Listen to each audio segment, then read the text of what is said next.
Shit. This is cool. Oh my god, this is really cool. Yes. Hello, welcome to this video. My name's Dan, aka Lucent. I'm a music producer and songwriter, and today I'm going to be reacting to your top voted for the month, and that is Titanic Rising by Weyes Blood. Let's go. Once again, it's the beginning of a new month, and I went through all of your recommendations and I picked out 3 that were highly recommended, and I got you guys to vote on which one you wanted me to react to for the first reaction of October. So we did that and we came up with Weyes Blood, Titanic Rising. I had a lot of recommendations for this album like a few months ago. I think it was before the summer. I remember when it was in the vote, it was like really highly voted, but just missed out. So I thought I'd bring it back and give it another chance. And yeah, you voted for your number 1 today. So yeah, so I'm excited to hear it. And of course, with like all my reactions, I love to kind of go through it, go through the lyrics and really kind of dive into what the songs might mean. If you like reactions like that, if you like songwriting content, make sure to subscribe to the channel. I'm going to be expanding the channel soon to include more songwriting videos, more of my own music and my own process. So if you're looking forward to that, then yeah, make sure to A, subscribe to the channel, and B, leave a like on the video as well, because that really helps with its growth. The other thing is that on the 19th of October, I have a brand new song coming out. It's called Criminal. So if you want to support me and support the channel, then make sure to pre-save it by going into the link in my description, clicking on it and clicking pre-save, and that will really help me with my day 1 listens and really help with the growth of the song too. So yeah, thanks in advance. Lush. Okay, let's go on to the video then. I just googled her and it says that apparently it's pronounced Weyes Blood. So sorry about that. No idea what the genre is. Don't know if it's pop. I reckon it's probably like more like indie. Let's go. Okay, this is song number 1. This is A Lot's Gonna Change. Okay, so we've got an 80s synth thing going on. Ooh, creepy. Ooh, nice. Ooh, yeah. If I could go back before I ever fell down. Yeah, going back to before I fell down. A girl. Oh, yeah. When I had nothing. Oh, this is nice. This is beautiful. Wow. You're gonna be just fine. Ooh, oh, wow. Like, I love the chords. I love the chords. Oh, a lot's gonna change in your life. Ooh, I love the kind of mood that it creates, you know. It's this kind of beautiful nostalgia, but also like a level of melancholy to it. It's reminding me of Fiona Apple, actually. Oh, wow.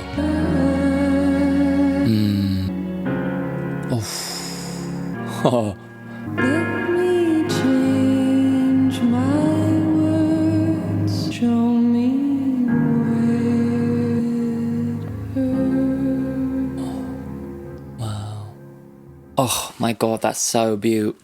Wow. Kind of almost sounds like the opening of a movie. It's given me these like images of like, you know, stood under the streetlight in the rain, and I don't know, maybe having an intimate conversation with someone under an umbrella, really kind of being quite existential, and it's that sense of melancholy and nostalgia, I think, that takes me to that place. Yeah, wow. It's very kind of matter of fact in a way, isn't it? Because she really kind of says, although I wish I could go back to a time where it was simple, where I was just a girl and I was optimistic and before the world hurt me. She kind of is just like, well, it is what it is. Like, I'm going to have to deal with life either way. And there's a level of acceptance, and that's kind of in the title, isn't it? You know, a lot's going to change. It's almost like singing to somebody who is younger and kind of saying, you know, things change and you learn to cope with it, and life isn't always going to be easy and happy. And then right at the end, that last line, I love that line. Let me change my words and show me where it hurts. It's almost like a kind of therapy thing, like she's offering kind of an emotional outlet to somebody. How about you show me like how life is hurting you, how life is getting to you. Maybe that last line is kind of an intro to the rest of the album, you know? So maybe all the songs are going to be showing us where it hurts, you know? I love that. Really beautiful. I loved how that song built and swooped and swayed, and like had a kind of movement to it, and the way that it was arranged musically really kind of sat it in its own kind of realm, because it used a lot of borrowed chords that made it feel like they were supposed to be written that way. Does that make sense? Very intelligently written. You can tell that there's a lot of thought has been put into the actual arrangement of the chords. How am I going to lead the listener through these different movements and through these different borrowed chords so that it sounds like a cohesive piece of music? Okay, let's go on to the next song. This is song number 2. This is Andromeda. Oh, something robotic, like a video game. Choice of sounds is quite interesting as well. Big wide open galaxy. Okay. Piece of my heart that's lazy. Running from my own life now. This is existential, isn't it? You know, feeling small in a huge galaxy. Oof. Wow. This is a really existential in your early 30s, late 20s space, isn't it? You know? Love the guitars there. That's nice. There's a real sense of like acoustic retroness, but also like synth to it. That's really interesting. Something's better than nothing. Gonna tear me apart. Yeah. The dreams, the expectations, yeah. I love that. Ooh. Oh. It's giving me a little bit of Fleetwood Mac vibes, actually. I think that's the musicality of it. And the lap steel, obviously.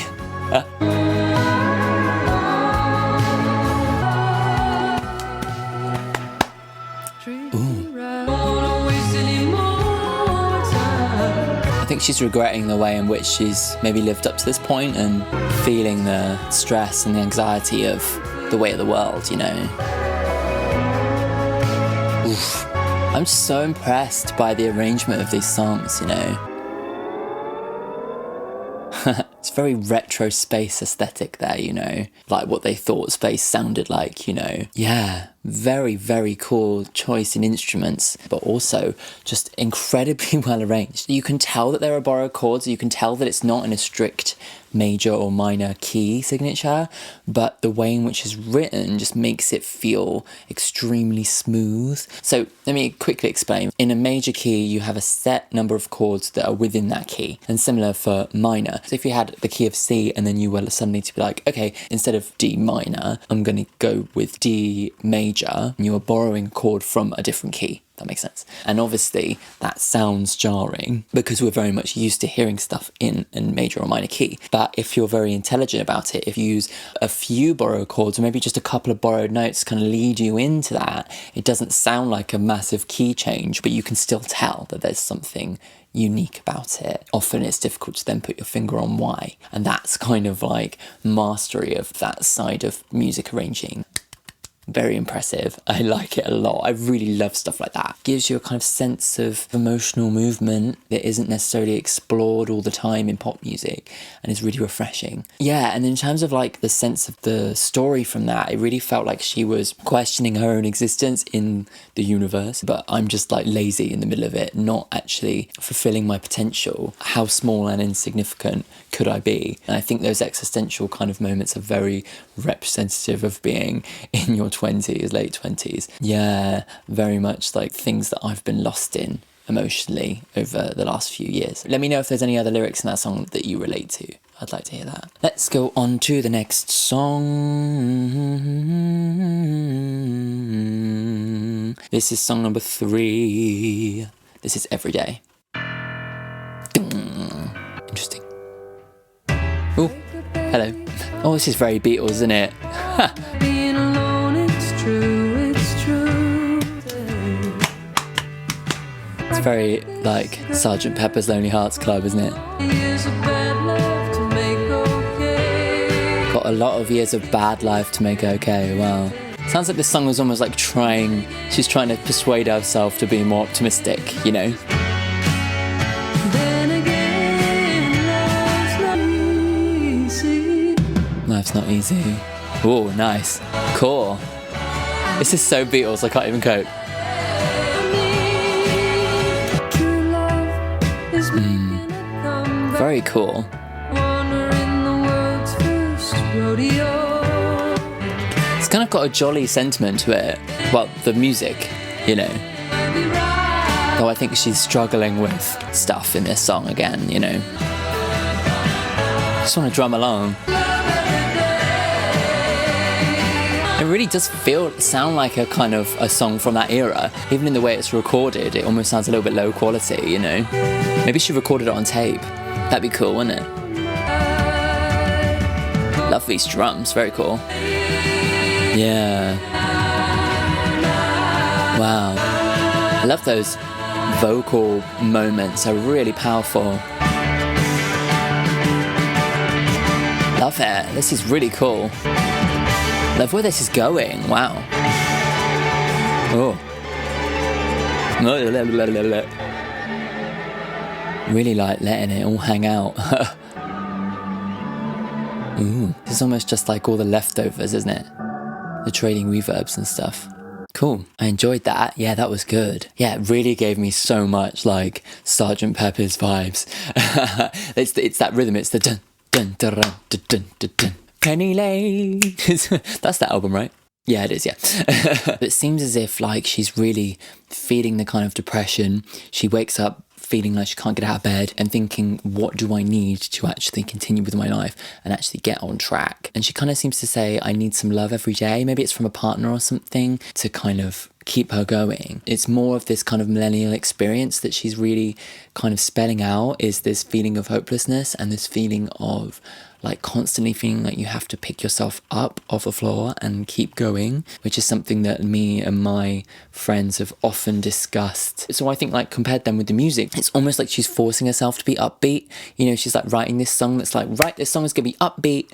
I'm gonna get out of bed, I'm gonna do it, I'm gonna be optimistic, I'm gonna be like ba da ba doo ba doo. But then the lyrics kind of belie the truth. So it's kind of meta in that sense, you know. Yeah, very clever. This is really cool actually. I'm really impressed. And now I have Penny Lane stuck in my head, so there we go. Okay, let's go on to the next song. This is song number 4. This is Something to Believe. Drank a lot of coffee today. Relatable content. Gave all I had for a time. Burnt out. Got a case of the empties. Fire leaves a girl. This is really relatable. Yeah. Lay down and cry. Yeah. Don't really go by me. Nice. Love it. Oh. Voices in me. Yeah. Something to believe. Oh. Looking for something she can hold on to that's gonna keep her going. Yeah. Wow. Oh, yes. Nobody's gonna love you the same way. Getting lost in this song. She's really like clearly expressing her sense of like feeling quite lost in this huge big world that we have to cope with. Wow. Wow. Shit. Oh, I love how it goes quiet there. Beautiful. This is nicely written, huh?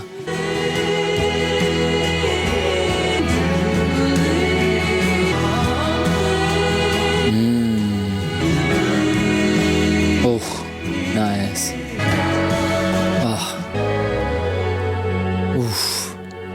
Wow, that's so nicely shaped. Yeah, love that. Beautiful. Something to Believe. Hey, that one sums up the kind of existentialism that she's been hinting at throughout so far, I think. You know, to kind of say, just give me something to believe. There's something very simple about that statement that really hits home. You know, yeah, wow, I loved that. That was beautiful. Just, she's so good at like summing up these experiences in a way that's very relatable, but then putting it into a song that's just so musical, you know, so well written, so well shaped, and the dynamic of it was so great. I loved how the chorus kind of had this kind of building tension, and then she kind of let it go for a beat and then came in with the Something to Believe, and it just kind of gives it this like rolling kind of pulse, this kind of natural ebb and flow that is really beautiful to hear. So many pop songs at the moment are kind of all or nothing. If you were to look at a song in terms of its like shape, like a lot of the pop songs at the moment are kind of square-like. They're kind of like quiet and then they're big. But something like this I really appreciate, because if you look at the curve of this, it's not square, it's like smooth, kind of grows like this. It's like a wave. I love when an artist really pays attention to the shape of their song.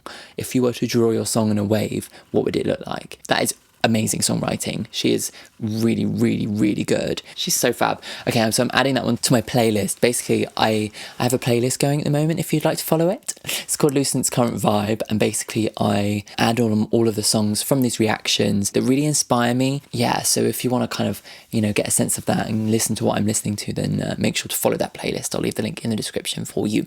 Let's go on to the next song. So this is the title track, but it looks quite short.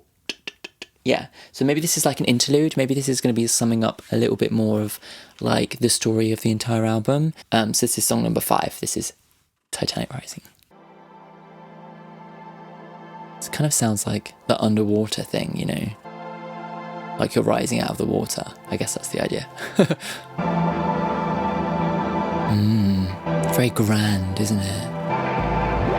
There's a sense of mystery and mystical to it. Love that for like just an ambient soundscape, just to plop in the middle of the album.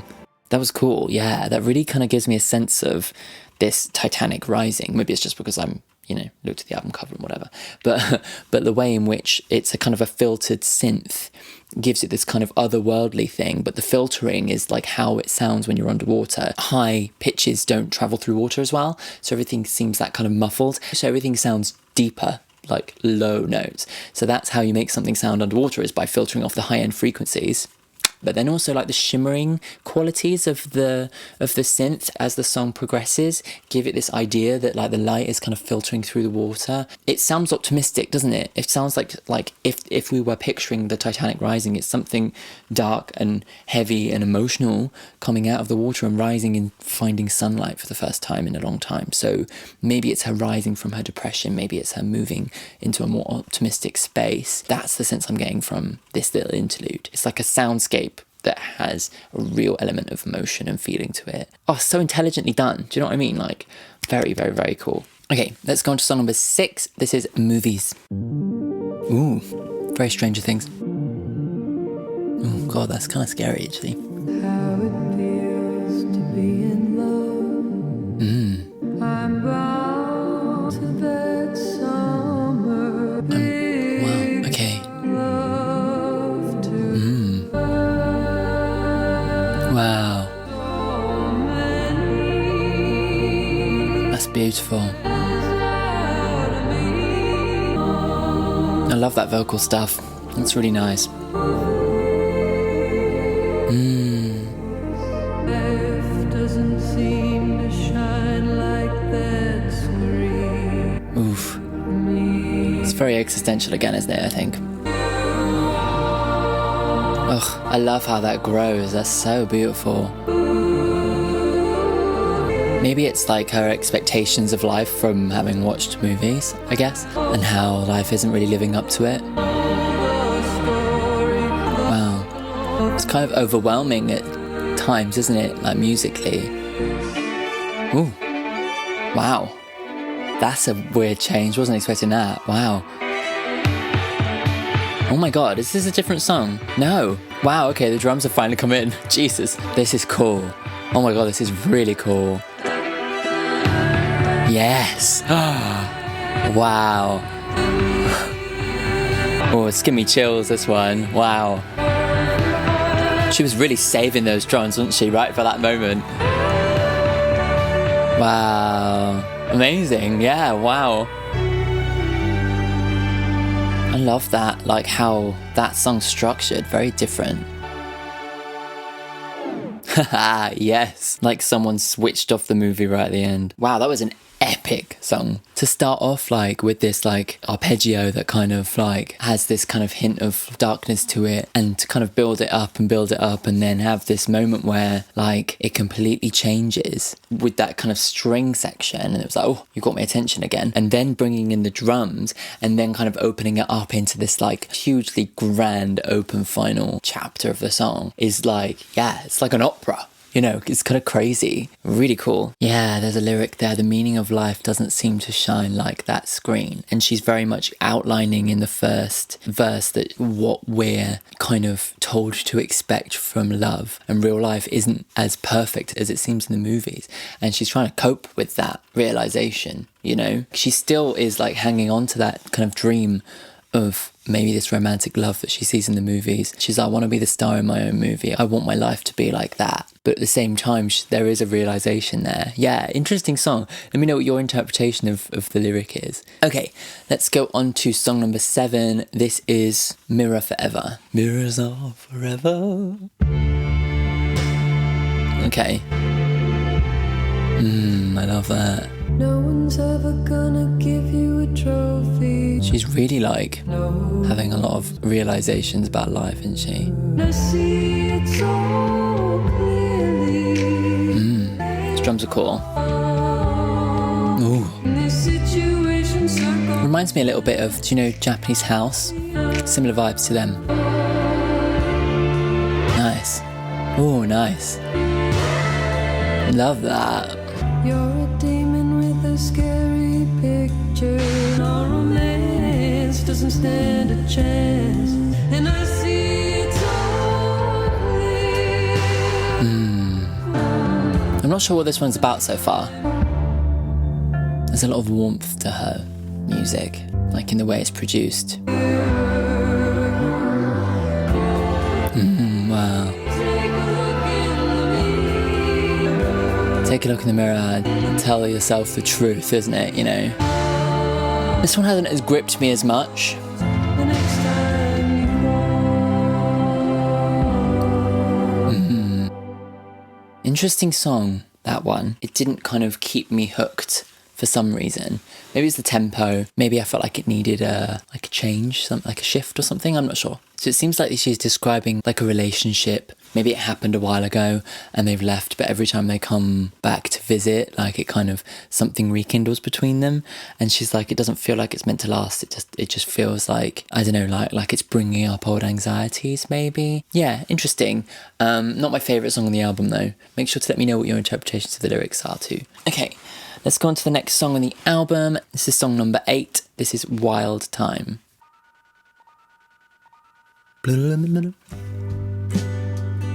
Oh, okay. Going much more towards a singer-songwriter vibe again.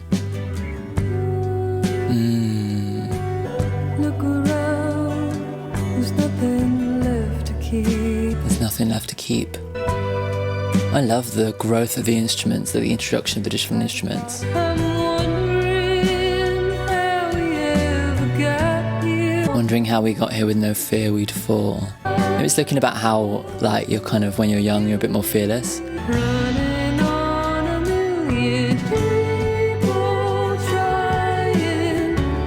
Oh, nice. I suppose so much of this reaction just going, oh, nice. I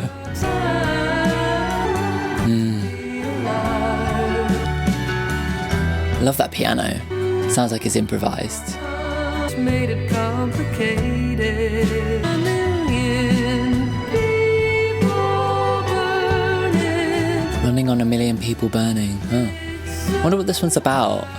Maybe it's analysing an environmental thing? I don't know. Just how we could have all gotten so Wow. I love how that slowed down there. from true. Oh, yes. Amazing, yeah.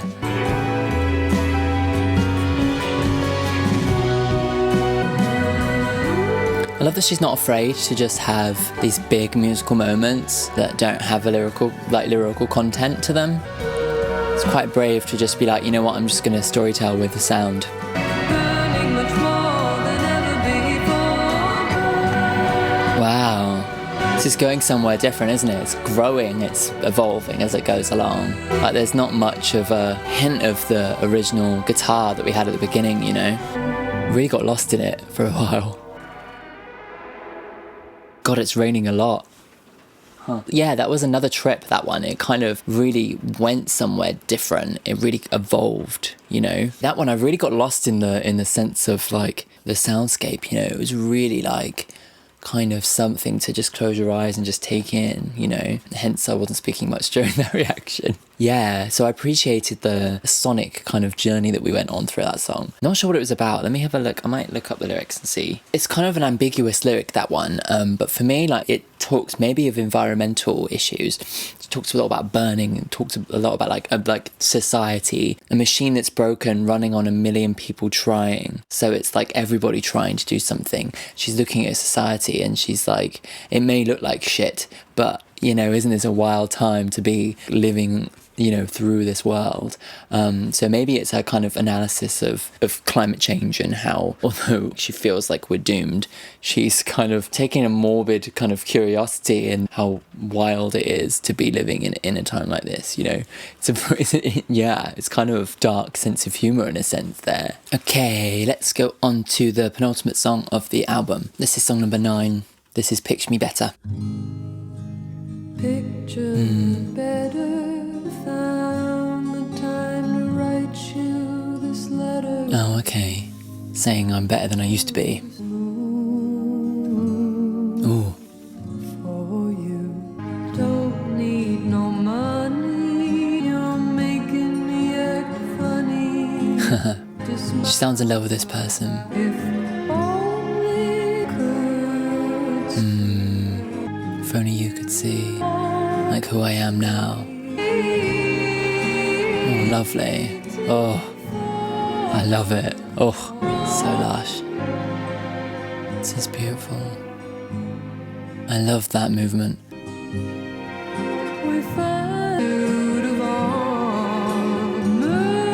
Got a big suit of armour. I'm stronger. Yeah, I've grown and I'm now better than I was, and I want you to picture me like I am now. Oh, I love that. That's so stunning. Wow. Kind of has a very classical thing to it. It almost sounds like a Disney movie, doesn't it? Like Snow White or something. Lovely. Oh, that was beautiful. That was one of my favourites, that one. This idea that she's writing a letter to somebody to kind of say, I want you to picture me in a different way to who I was before. Maybe looking back and kind of thinking, when we were together, when you knew me, I wasn't this evolved. I was a different person, and I want you to be able to picture me in a better light because I'm not that person anymore. I have a big suit of armour now. I've been reconnecting with old friends recently, and I think there was something that was kind of in the back of my head, an anxiety of like who I used to be when I was younger, like when I was at university. I was a bit of a mess. Like ultimately meeting old friends again has been really great, and actually reconnecting with them and realising that it feels just like old times. They didn't picture me in as bad a light as I thought they did, but actually that was only like a small part of the story, and actually they still have very fond memories of you, and meeting up together is actually just a really lovely experience. But I did feel kind of like, oh, I need to kind of, this is what I've done and this is how I've grown. You kind of feel the need to kind of explain how you've grown up. Yeah. So, oh yeah, there's so much about this album that I really relate to. I'd imagine she's probably a similar age to me, and maybe we're going through similar things with our lives at the moment. That's one of my favourites. Going to add that to the playlist as well. So before we go into the final song, if you've got this far in the reaction and you haven't subscribed, then you should subscribe. Here's your reminder. It's just down here. Go click the button and click the bell for notifications, as always. And of course, yeah, if you do that at this video, then make sure to give it a like, because that really helps it in the rankings and everything. And leave a comment too. Cool. Let's go on to the final song. This is song number 10. This is Nearer to Thee. Oh. Oh, okay. Sounds like a string quartet. Gives it a sense of like Elizabethan vibes. Interesting way to end this album. Wow. Nice. Ooh. Ooh. Is that it? Wow, okay. Wow, that's like not the ending I was expecting at all. I wonder what that means. Yeah, Let me know if she said anything about that, because that is a very strange ending. Yeah, I'm not sure what to say about it, except for it's like immaculately composed and arranged, you know. You'd have to let me know, is she like a string musician? Because it seems like she really knows like how to arrange in that style, you know. Cool, okay, that's the end of the album. So overall, it just feels like it was such a well-written album. It seems like as a musician, she knows exactly what she's doing. She has a lot of knowledge, and she knows exactly how to manipulate music to take you on this kind of emotional journey through each song in a really interesting and refreshing way that you don't hear very often. And it's just really, really, really well done. Like I was saying earlier, like in the way that she uses these borrowed chords, but not in a way that feels jarring, in a way that feels smooth and natural. And also, yeah, the other side of it is that I relate to so much of what she's saying. It's kind of this millennial experience of growing up in a world that's, you know, dominated by global communication, social media and the internet, in a way that now as a generation we're struggling with like much bigger existential things than our parents ever had to deal with. Maybe that's not fair. But yeah, we're having to deal with this kind of crazy new world, and we're kind of the guinea pigs for that. And I think that brings on a lot of, you know, depression, anxiety and existential kind of crises. And I feel like that is the story of our generation. And she's very much like giving us a really well written version of that I can really relate to personally. And I like the idea of this Titanic rising, you know, the whole idea that maybe the Titanic represents the depression and the hopelessness and these feelings that we're coping with.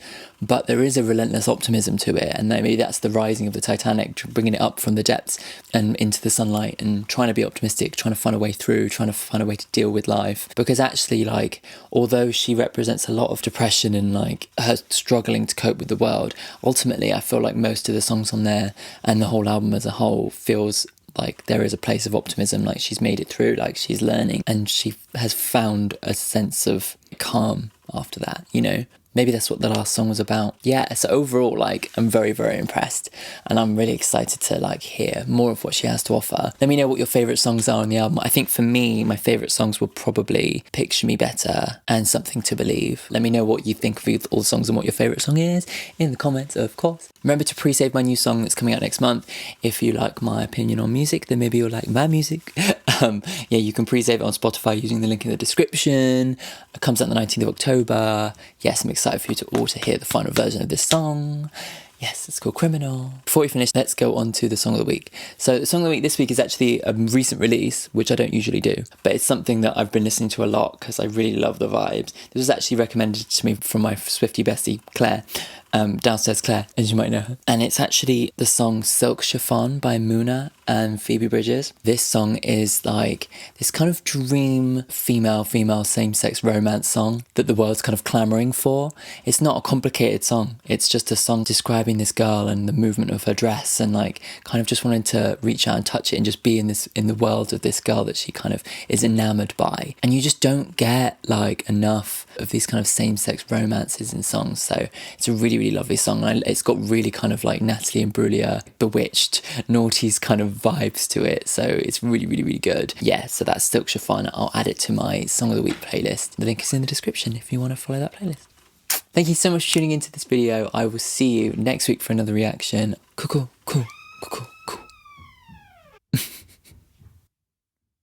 Okay, thanks for tuning in. Bye.